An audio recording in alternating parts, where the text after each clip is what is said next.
paring yan tayo. Nag-jigging.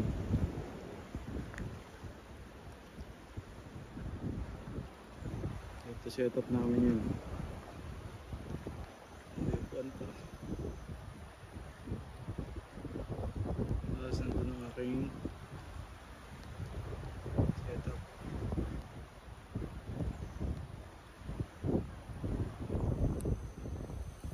Nandun may kabayan doon na naglulur din.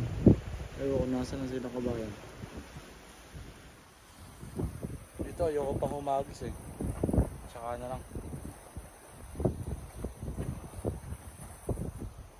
Dito kami sa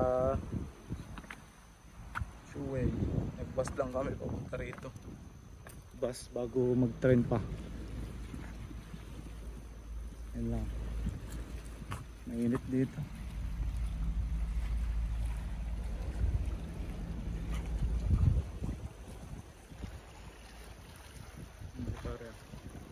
Pare, huli na.